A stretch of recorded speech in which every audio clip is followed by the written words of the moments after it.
नमस्कार विद्यार्थी मित्रांनो, मी प्राध्यापक सुनील टकले, महाराजा जिवाजीराव शिंदे महाविद्यालय श्रीगोंदा. प्रथमतः 10वी पास विद्यार्थ्यांचं मी या ठिकाणी मनापासून अभिनंदन करतो. यामध्ये जे यशस्वी विद्यार्थी आहेत त्यांचंही अभिनंदन, ज्यांना कमी मार्क मिळाले त्यांचंही अभिनंदन आणि जे नापास झालेत त्यांचंही या ठिकाणी मी अभिनंदन करतो. यंदा 12वीचा निकाल जो आहे तो थोडा कमी लागला असं म्हटलं. निकालाची टक्केवारी थोडी घसरली आणि यामुळं 10वीचा निकाल जो आहे या संदर्भात जरा उत्सुकता जास्त प्रमाणामध्ये होती आणि ती उत्सुकता आता या ठिकाणी संपलेली आहे. तो निकाल लागला आहे आणि तो जो निकाल लागलेला आहे त्या निकालाचा आपण या ठिकाणी स्वीकार करायचा आहे. निकाल लागण्या अगोदर बरेचसे विद्यार्थी जे आहेत हे ताणतणावामध्ये असतात.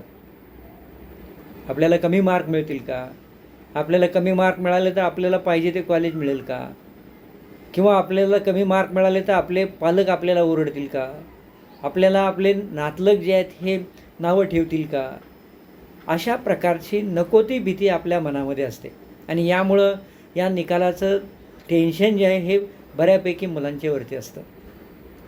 आणि म्हणून 10वीचा निकाल जो आहे या निकालाचं कुठल्याही प्रकारे ताणतणाव न घेता किंवा त्याचं टेन्शन न घेता तो आनंदानं त्या ठिकाणी स्वीकारणं गरजेचे आहेत.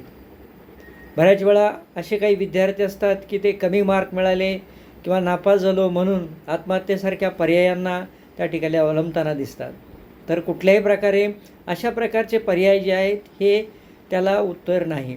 त्याला एकच उत्तर आहे की आत्ता कमी मार्क मिळाले, भविष्यामध्ये मी चांगल्या प्रकारचे प्रयत्न करेल आणि चांगल्या प्रकारचे मार्क पाडील आणि त्यातून मी स्वतःला सिद्ध करू शकेल, अशा प्रकारचे या ठिकाणी या पाठीमागची अपेक्षा असते किंवा हे गरजेचं असतं.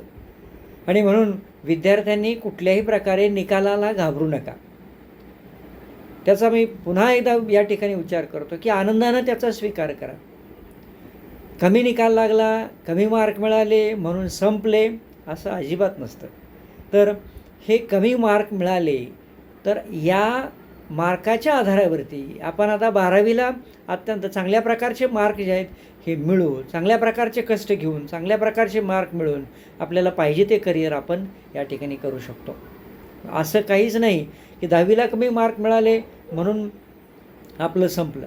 आता बऱ्याच वेळा कदाचित आपण हे पाहिलेलंही असेल, वाचलेलंही असेल की अगदी 10वी नापास झालेले विद्यार्थी पुढे जाऊन त्यांच्या आयुष्यामध्ये IAS झालेले आहेत. अतिशय यशाच्या अत्युच्च शिखरावरती हे विद्यार्थी पोहोचलेले आहेत आणि यामुळं 10वीचे मार्क जे आहेत हे म्हणजेच आपलं करिअर आहे असं जर कुणाला वाटत असेल तर ते या ठिकाणी चुकीचं आहे. आणि म्हणून आपल्याला हे कमी मार्क मिळाले म्हणून आपण कुठल्याही प्रकारे नाराज होऊ नका. विशेषतः विद्यार्थ्यांबरोबर पालक जे आहेत हे पालकसुद्धा खूप नाराज होत असतात.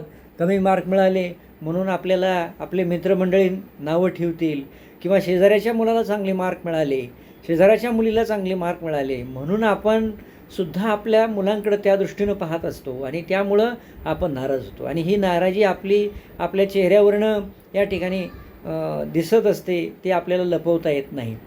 आणि म्हणून हे 10वीचं वर्ष जे आहे हे आपल्या दृष्टीनं एक अशा प्रकारची संधी आहे, एक करिअरची ती एक पायरी आहे आणि या दृष्टीनं त्याकडं त्या ठिकाणी पाहणं गरजेचं आहे. आणि म्हणून या निकालानंतर आपण विद्यार्थ्यांशी अगदी मोकळेपणानं या ठिकाणी चर्चा केली पाहिजे किंवा विद्यार्थ्यांनी देखील या निकालानंतर आपल्या पालकांशी अगदी मोकळेपणानं चर्चा केली पाहिजेत. मुलांना ज्या शंका वाटतात त्या शंकांचं निरसन करण्याचा प्रयत्न त्या ठिकाणी केला पाहिजे.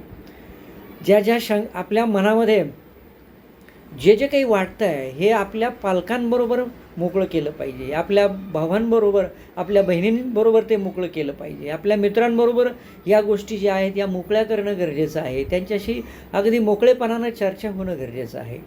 आणि मुख्य म्हणजे आता 10वीचा निकाल लागलेला आहे.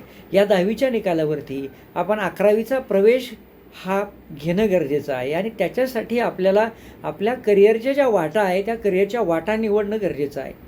आपल्याला पुढे जाऊन कोणत्या प्रकारची करिअर करायची आहेत त्या संदर्भात या ठिकाणी चर्चा करणं गरजेचं आहे आणि त्या चर्चा करून मग आपल्याला पाहिजे त्या कॉलेजला ॲडमिशन कसं घेता येईल, आपल्याला पाहिजे त्या कोर्ससाठी पाहिजे त्या करिअरसाठी आपल्याला जे काही पाथवे आहेत हे पाथवे कोणकोणते आहेत, त्याच्यासाठी लागणारे मार्ग कोणकोणते आहेत, आपल्याला कोणत्या फॅकल्टीकडे जाण्यासाठी कोणत्या प्रकारच्या विषयांची निवड करावी लागणार आहे, आपल्याला कुठल्या प्रकारच्या चांगलं कॉलेज कोणतं आहे, या सगळ्या बाबींचा आपल्याला इथं आता विचार करायचा आहे. आणि हा विचार करून आपल्याला पुढचं आपलं भवितव्य जे आहे हे अतिशय चांगलं घडवण्यासाठी आपल्या करिअरचं जे काही पाथवे आहेत हे पाथवे निश्चित करण्यासाठी आपण या ठिकाणी आता विचार करणं गरजेचं आहे. आणि म्हणून पालकांनी आता 10वीचा निकाल लागला, आता हे धरून न बसता आपल्या विद्यार्थ्यांना त्यांचं पुढचं करिअर घडवण्यासाठी मार्गदर्शन करणं गरजेचं आहे, त्यांना मार्ग दाखवणं गरजेचं आहे. आणि म्हणून हा 10वीचा निकाल लागल्यानंतर आता पालक विद्यार्थी यांनी एकत्र बसून अशा प्रकारचं या ठिकाणी विचारमंथन करून जर त्या ठिकाणी पुढं मार्गक्रमण केलं तर निश्चितच त्यांचं भवितव्य जे आहे विद्यार्थ्यांचं हे अतिशय चांगलं झाल्याशिवाय राहणार नाही. आणि तीच आपल्या दृष्टीनं ही अतिशय महत्त्वाची बाब असते. आणि म्हणून पुन्हा एकदा 10वीच्या यशस्वी अयशस्वी आणि जे काही नापास किंवा सर्वच विद्यार्थ्यांचं या ठिकाणी मी अभिनंदन करतो आणि या ठिकाणी थांबतो. धन्यवाद.